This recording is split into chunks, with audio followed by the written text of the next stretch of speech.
시민의식이란 곧 그 나라의 얼굴과도 같은 것입니다. 많은 분들이 최근 한국의 성공을 두고 단순히 K-팝 드라마, 영화의 성공만으로 아는 분들이 많은데요. 사실 물꼬를 터준 것은 방금 말씀드린 것들이 맞습니다. 갑자기 한국의 컨텐츠들이 뜨면서 수많은 외국인들이 한국을 가보고 싶다고 느꼈기 때문입니다. 하지만 미디어나 방송 매체를 통해 보여지는 그 나라의 느낌과 직접 방문해보는 일은 무척이나 다른데요. 첫 번째로 미디어가 관심을 가지게 만들었다면 직접 한국을 방문했을 때 다시 또 오고 싶다라는 마음을 들게 하는 것은 그 나라의 시민의식이라는 것이죠. 마치 매체를 통해 보여지는 것이 겉모습이라면 시민의식은 내면의 모습이라고 생각하시면 될 듯합니다. 한국은 미디어를 통해 유명해진 것도 있지만 정말 많은 외국인들이 매력을 느끼게 되는 것은 한국인들의 시민의식이라는데요.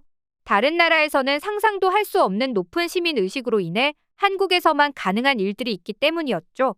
그중 하나가 바로 기차나 지하철, 버스 등 대중교통에서 일어나는 일이라고 하는데요. 오늘은 그 중에서도 기차와 지하철에 대한 이야기를 해볼까 합니다. 수많은 외국인들이 한국을 방문하면 다른 곳으로 이동하기 위해 자연스레 제일 먼저 접하는 것이 기차나 지하철입니다. 그런데 이때 외국인들의 머릿속에는 한 가지 의문점이 든다고 합니다. 바로 왜 기차표 검사를 안 하지라는데요. 심지어 일반 열차를 타는 곳에는 입구에 개찰구가 있지도 않고 기차를 탔을 때도 표 검사를 하지 않습니다. 대체 어떻게 이럴 수 있는 것일까요? 원래 한국도 1980년대 초반까지는 마분지의 날짜와 열차 등급이 써진 작은 종이표인 승차권이 있었습니다. 그래서 기차를 타러 갈 때 역무원이 일일이 펀치로 구멍을 뚫어주며 입장시키고 도착역에서는 사용한 표를 반납하는 검표를 진행했었죠. 그리고 간이역에서 탑승하는 승객들은 승무원이 승차권을 확인하는 절차를 거쳤습니다. 하지만 이 방식은 일일이 승차권 센터에 연락해 좌석을 확인해야 하는 등 좌석 지정이 어렵고 복잡했을 뿐 아니라 미리 일련 번호만 찍혀있는 표를 강역에서 배분받아 판매하는 형식이었기 때문에 재고 관리 문제도 있었죠. 이런 이유로 IT 강국 한국답게 철도청은 전산화를 빠르게 시행해버렸는데요. 그 덕분에 컴퓨터를 통해 남은 좌석을 바로바로 확인하고 지정석을 빠르게 발매할 수 있게 되었죠. 하지만 이때까지도 검표 방법은 바뀌지 않아 아직도 역무원이 펀치로 구멍을 뚫는 것으로 차내 검표를 대신했다는데요. 그러던 중 2004년에 고속열차인 KTX가 개통되었습니다. 이 과정 속에서 KTX역에 계집표기가 설치되면서 전자식 승차권으로 바뀌게 되었죠. 하지만 이 계집표기에도 문제가 있었습니다.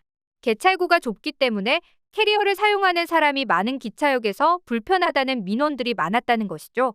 그러자 불과 1년 만에 한국은 해답을 찾아냈습니다. 바로 인터넷을 통한 홈티켓 예매 서비스와 SMS를 통한 문자 승차권 서비스를 시행한 것이죠.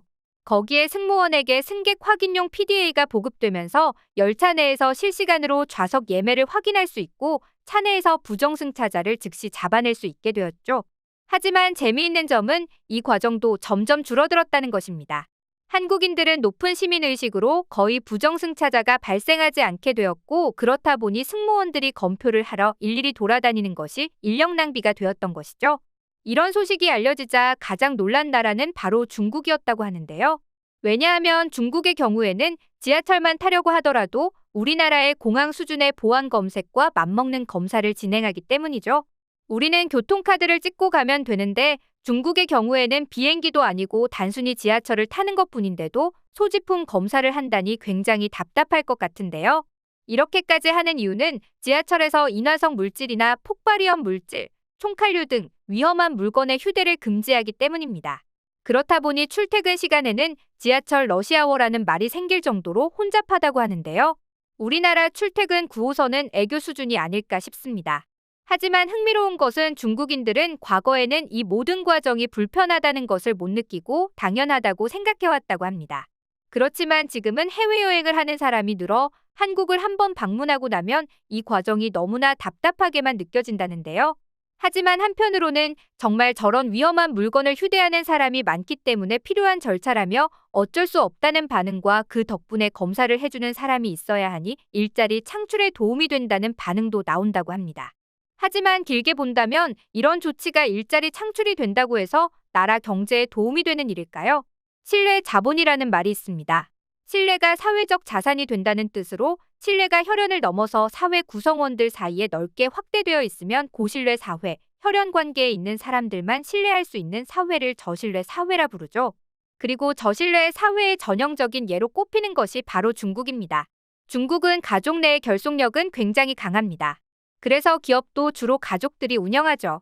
하지만 저신뢰 사회에서는 기업이 발전하더라도 혈연의 벽을 넘기 못하기 때문에 대기업이 발전하기보다 영세한 기업들이 많습니다.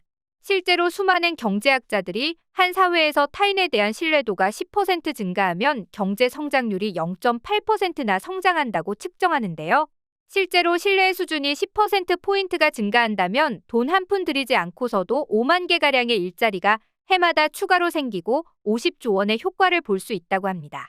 생각해보면 인간은 무임승차가 아니었는지 확인하고 중간에 계속 와서 표를 내놓으라고 하는 단순한 일을 할 시간에 더욱 많은 것을 창출할 수 있는 가치가 있기 때문인데요. 그래서인지 많은 외국인들은 한국인들의 청렴한 사회 시스템과 시민의식을 부러워하는 것입니다. 얼마 전 국제철도협력기구와 국제철도연맹이 공동으로 개최한 화상 워크숍에서 독일, 중국, 대만 등 16개국과 여러 국제기구의 대표 70명이 참여한 적이 있었습니다.